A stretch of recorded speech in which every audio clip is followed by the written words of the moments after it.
Welcome back बच्चों। मैं हूं आपकी सोनिया मैम। तो देखो जरा इस स्लाइड को। एक red sports car full speed में भाग रही है और उधर एक रॉकेट आसमान को चीरता हुआ निकल रहा है। तो दोनों चीज़ें तो अलग हैं, पर दोनों के पीछे एक ही चीज़ काम कर रही है, और वो चीज़ कौन सी है? That is motion, sorry force. आज हम स्टार्ट कर रहे हैं chapter 6, how force affect motion. तो जो देखो आपका मोशन चैप्टर था, ये समझ सकते हो उसी का कंटिन्यूएशन है। तो देखो हमारी जो सीबीएसई क्लास 9th की न्यू बुक आई है, एनसीईआरटी बुक, उसी का ये चैप्टर है how force affect the motion. तो इस चैप्टर में बेटा हम लोग तीन बड़े टॉपिक कवर करेंगे। एक टॉपिक है बैलेंस फोर्स, एक टॉपिक है फ्रिक्शन, एंड एक और टॉपिक है that is Newton's 3 law of motion. तो देखो जिसको पढ़ना है वो वीडियो को एंड तक ज़रूर देखना, क्योंकि हम एनसीईआरटी की हर एक एक्टिविटी भी करने वाले हैं और साथ साथ में न्यूमेरिकल्स भी सॉल्व करने वाले हैं। Okay, ready? स्टार्ट करें। Very good. तो देखो पहले अब आप जाते हैं दूसरी स्लाइड पे। क्या लिखा है? What cause a change in motion.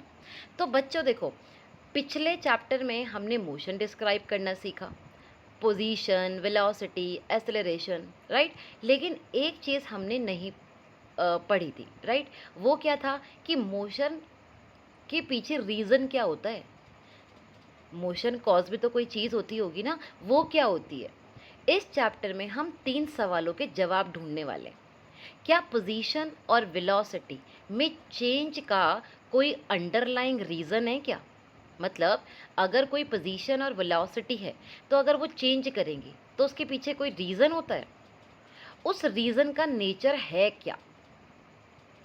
क्या वो रेस्ट को वेलकम करता है या रेस्ट को पॉज करता है? अब ज़रा एक बार ये थिंक इट ओवर भी देख लें। आपकी एनसीईआरटी की बुक में दे रखा है, एक बड़ा इंटरेस्टिंग सा सवाल है भाई यहाँ पे। क्या है ये सवाल?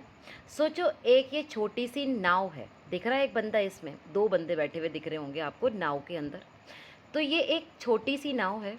जब नाव पानी को पीछे पुश करती है ना, तो क्या होता है? तो ये नाव आगे क्यों मूव करती है?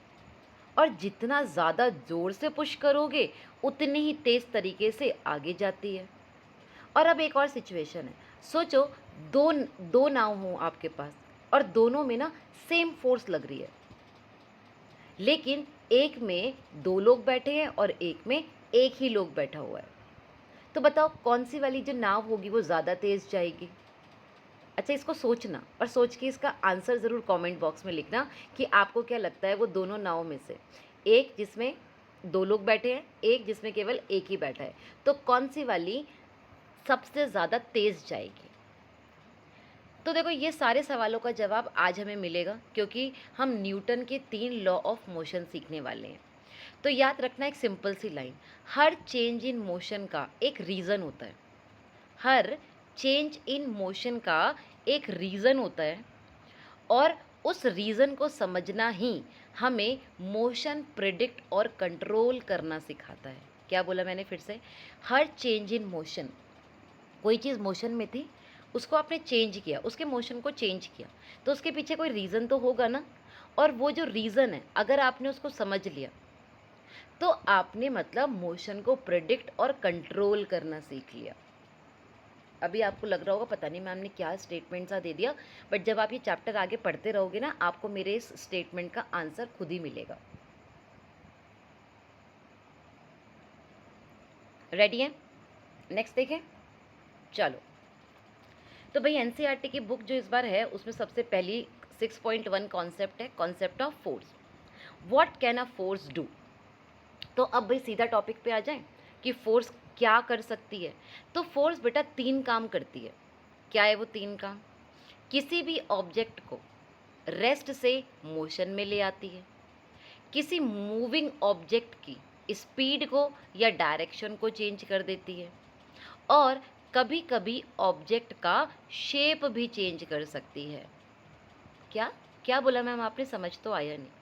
तीन चीज़ें बोली कि कोई ऑब्जेक्ट अगर रेस्ट में है, कोई चीज़ ऐसी पड़ी थी रेस्ट में, आपने उसके ऊपर एक लात मारी और वो चीज़ कैसी आ गई? मोशन में। एग्जाम्पल देखो, नीचे दिख रहा है बॉल, बॉल रेस्ट में पड़ी थी, आपने उसको किक किया तो वो बॉल क्या हो गई, मोशन में आ गई। अब कोई ऑब्जेक्ट की स्पीड या डायरेक्शन को भी आप चेंज कर सकते हो। बॉलर ने एक बॉल पास करी, क्रिकेटर ने क्या किया, बॉल को बैट से हिट किया। तो अब हुआ क्या बेटा, जो बॉल थी क्या उसकी डायरेक्शन जिस तरफ वो आ रही थी वो चेंज नहीं हो गई? और ज़रूरी थोड़ी है जिस स्पीड से उस बॉलर ने फेंका होगा उसी स्पीड से आएगी, स्पीड भी चेंज हो गई। तो स्पीड और डायरेक्शन उसकी क्या हो गई बच्चे, चेंज हो गई। नेक्स्ट, स्क्वीजिंग अ लेमन, ये क्या हुआ, शेप भी तो बोला मैंने, शेप भी तो चेंज हो सकती है कभी कभी। अब आपके हाथ में एक लेमन है, आपने उसको स्क्वीज़ किया तो फोर्स तो अप्लाई हुआ उसके ऊपर, तो उसकी शेप क्या हो गई, चेंज हो गई। तो बेटा देखो, ये तीनों एग्जाम्पल जो मैंने स्टेटमेंट लिखी है ऊपर उसी से रिलेट करते हैं। क्या था कि फोर्स किसी रेस्ट वाली चीज़ को मूव में ले आता है, कोई पर्टिकुलर ऑब्जेक्ट की स्पीड भी बदल सकती है, उसकी डायरेक्शन भी बदल सकती है, और किसी की शेप भी चेंज हो सकती है। एग्जाम्पल दिख रहे हैं, आप उसको रिलेट करके समझ सकते हो, राइट। किकिंग अ बॉल, जब कोई रेस्ट में था तो आपने उसको किक किया, मोशन में ले आए। स्ट्राइकिंग अ बॉल, जब क्रिकेट बॉल को हिट करते हैं तो उसकी डायरेक्शन चेंज हो गई। स्क्वीजिंग अ लेमन, जब हाथ से लेमन को स्क्वीज किया तो उसकी शेप चेंज हो गई। तो ये सारे के सारे बेटा फोर्स ही हो रहा है, इसमें फोर्स ही अप्लाई हो रहा है। एक इंपॉर्टेंट बात याद रखना, फोर्स एक वेक्टर क्वांटिटी है। मतलब हमने किसी मैग्नीट अगर हमें इसकी मैग्नीट्यूड के साथ साथ इसकी डायरेक्शन भी बतानी पड़ जाए तो हम बता सकते हैं। वेक्टर क्वांटिटी का मतलब होता है मैग्नीट्यूड भी है और मैग्नीट्यूड के साथ साथ डायरेक्शन भी है। बिल्कुल पोजीशन, डिस्प्लेसमेंट, वेलोसिटी, एक्सेलरेशन, जो पिछली बार पढ़ा था ना फर्स्ट चैप्टर का पार्ट, वही वाला। भाई इसकी एसआई यूनिट क्या होता है, इसका एसआई यूनिट होता है बच्चे न्यूटन। अभी लिखो नोटबुक में, फोर्स की डेफिनेशन लिखेंगे, फोर्स का एग्जाम्पल लिखेंगे, और साथ में फीचर में क्या लिखेंगे कि फोर्स एक वेक्टर क्वांटिटी होता है। फोर्स जो होता है वो मैग्नीट्यूड के साथ साथ डायरेक्शन भी आइडेंटिफाई करता है।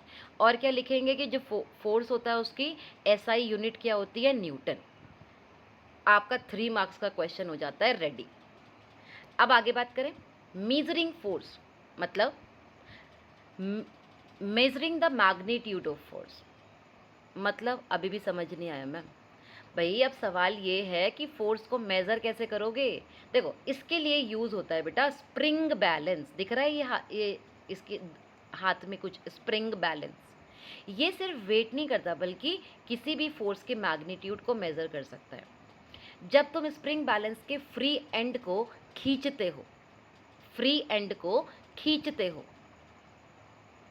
तो वो अंदर वाली स्प्रिंग पर लगी फोर्स को मेज़र कर लेता है। एसआई यूनिट ऑफ फोर्स क्या है, याद रखो, लिखा जाता है न्यूटन, लोअर केस में NEWTON, न्यूटन। एंड सिंबल होता है बेटा कैपिटल एन। एक नोट भी इंपॉर्टेंट है बेटा, अगर फोर्स की मैग्नीट्यूड या डायरेक्शन या दोनों चेंज हो जाए तो फोर्स का इफेक्ट भी चेंज हो जाता है। फिर से, अगर एमसीक्यू क्वेश्चन बनता है, अगर कोई ऑब्जेक्ट है उसके ऊपर कोई फोर्स की मैग्नीट्यूड या डायरेक्शन बदल दिया, तो अगर आप इसको चेंज कर रहे हो तो बेटा क्या हो रहा है, फोर्स का अफेक्ट भी आपस में चेंज हो जाएगा, राइट। अब एक स्पेशल फोर्स के बारे में बात करते हैं, उसका नाम होता है बच्चे वेट। किसी ऑब्जेक्ट का वेट होता है वो ग्रेविटेशनल फोर्स, जिसे अर्थ यूज जिसे ये अर्थ अपनी तरफ खींचती है, तो सभी जानते हैं ग्रेविटेशनल फोर्स, भूले तो नहीं हो। और हाँ, स्प्रिंग बैलेंस इसी वेट को डायरेक्टली क्या कर लेता है, मेज़र कर सकता है। जो स्प्रिंग बैलेंस की बात कर रहे थे वो इसको क्या कर सकता है बेटा, मेज़र कर सकता है। अब आपकी जो बुक है उसमें एक थ्रेट ऑफ क्यूरोसिटी लिखा है, इंटरेस्टिंग फैक्ट क्या है ये, कि सबसे छोटी फोर्स जो हम फील कर सकते हैं वो है एक मिलियन न्यूटन। क्या है वो बेटा, एक मिलियन न्यूटन है। अब इस मिलियन न्यूटन का क्या मतलब हुआ, जैसे एक हल्का सा टच, बहुत हल्का सा टच। और साइंटिस्ट तो उतनी छोटी फोर्स भी मेज़र कर लेते हैं जितनी कि योटो न्यूटन। सोचो कितना एडवांस है साइंस। योटो न्यूटन का मतलब क्या हुआ बेटा, 10⁻24, कितना ज़्यादा छोटी, कितनी ज़्यादा कम फोर्स की बात कर रहे हैं। अगर हम मिली न्यूटन की बात करेंगे तो दैट मीन्स हम बात कर रहे हैं 10⁻³ और अगर हम यो ऑक्टो न्यूटन की बात कर रहे हैं दैट मीन्स हम बात कर रहे हैं बेटा 10⁻24 की। नेक्स्ट स्लाइड पे चलें। नेक्स्ट स्लाइड बात करेगा बेटा टाइप्स ऑफ फोर्स। दो टाइप की फोर्स होती है। एक टाइप होता है बेटा बैलेंस फोर्स, दूसरा टाइप होता है अनबैलेंस फोर्स। राइट, बहुत इंपॉर्टेंट है, एग्जाम के हिसाब से भी बहुत इंपॉर्टेंट टॉपिक है बैलेंस और अनबैलेंस फोर्स। बट इसको देखो समझते हैं जरा टग ऑफ वॉर की हेल्प से। तो रियल लाइफ में ज़्यादातर एक ऑब्जेक्ट पर एक से ज़्यादा फोर्स काम करती है, ये तो हमें पता ही है। टग ऑफ वॉर की रस्सी याद है? उस रस्सी में हमें दिखती है कि जब दो फोर्स ऑपोजिट डायरेक्शन में लगी हैं, एक एक साइड से खींच रहे होते हैं, एक दूसरी साइड से खींच रहे होते हैं, तो क्या होता है देखो, बैलेंस फोर्स, अगर दोनों टीम इक्वल फोर्स से उस रस्सी को क्या कर रही है, खींच रही है, तो रस्सी हिल रही है नहीं ना, एग्जैक्ट अपनी सेम जगह पे है। उधर वालों का फोर्स और इधर वालों का फोर्स सेम है बिल्कुल। तो दो फोर्स जिनका मैग्नीट्यूड इक्वल आएगा लेकिन डायरेक्शन में ऑपोजिट है, डायरेक्शन ऑपोजिट है, राइट, तो उन्हें कहते हैं बेटा बैलेंस्ड फोर्स। और इनका जो नेट फोर्स आएगा वो हमेशा कितना आता है, ज़ीरो।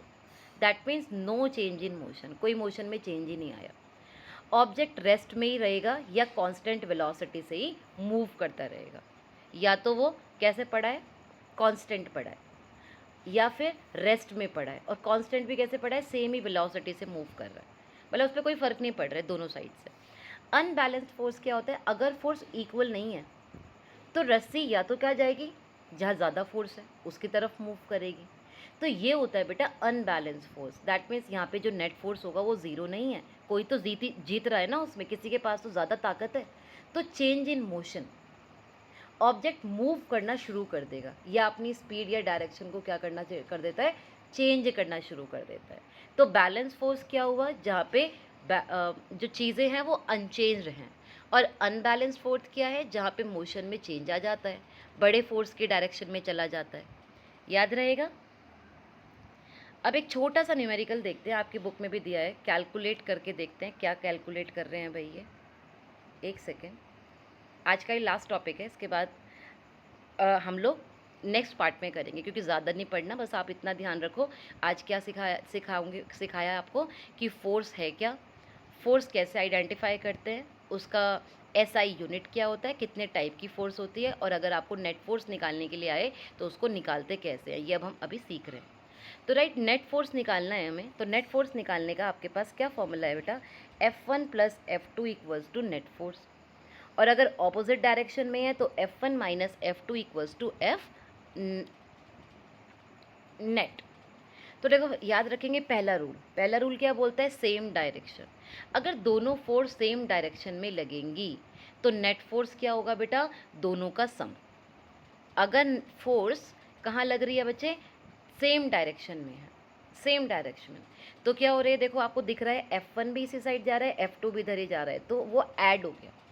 बट अगर ऑपोजिट डायरेक्शन, अगर फोर्सेस ऑपोजिट डायरेक्शन में है तो उस टाइम पे वो क्या हो गया बच्चे, माइनस हो गया। ऑपोजिट डायरेक्शन में क्या होगी, दोनों की नेट फोर्स माइनस हो गई।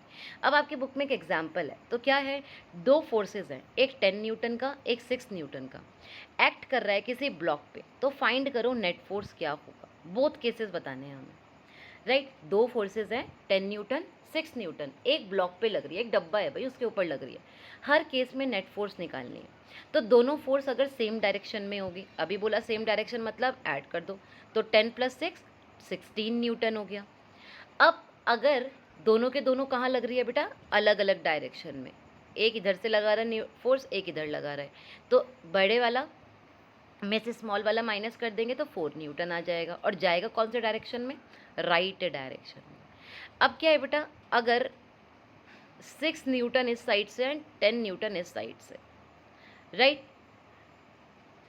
अब 6 न्यूटन आपका किधर लग रहा है, राइट डायरेक्शन में, और 10 न्यूटन कहाँ लग रहा है, लेफ्ट डायरेक्शन में। डायरेक्शन बदल दी हमने, तो उस टाइम पे माइनस करके भी बेटा 4 ही आ रहा है भाई। क्या बोलो मैम, क्या बोल रहे हो, यहाँ भी 4 आ रहा है, इधर भी 4 आ रहा है, लेकिन बेटा डायरेक्शन में तो चेंज हो रही है।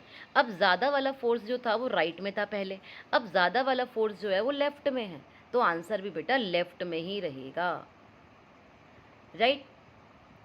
इसको एक छोटे से एग्जाम्पल से समझ सकते हैं, मैं ज़्यादातर यही एग्जाम्पल देती हूँ। सोचो आपके पास एक डॉग है, आप सुबह सुबह अपने डॉग को घुमाने के लिए लेके गए।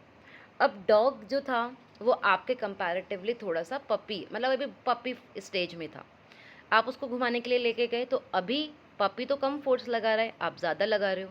तो कहाँ जाएँगी चीज़ें? आपकी डायरेक्शन में। जहाँ आप उसको खींचोगे वो वहीं खींच जाएगा, राइट? अब सोचो 1-2 साल के बाद भई आपका जो डॉग था वो हो गया बड़ा, वो आपसे ज़्यादा पावरफुल हो गया, राइट? आप उसको घुमाने के लिए लेके गए, अब जहाँ वो आपको खींच रहा है, आप उसके पीछे-पीछे वहीं खींचे जाओगे, अगर आपके अंदर आपका जो फ़ोर्स है वो कम लग रही है तो। तो याद रखेंगे इसको, आज के लिए इतना ही करते हैं और कल हम लोग डिस्कस करेंगे क्या? कल हम लोग डिस्कस करेंगे नेक्स्ट टॉपिक जो है फ्रिक्शन का टॉपिक। आज का फर्स्ट टॉपिक हमने ख़त्म कर दिया। Thank you so much.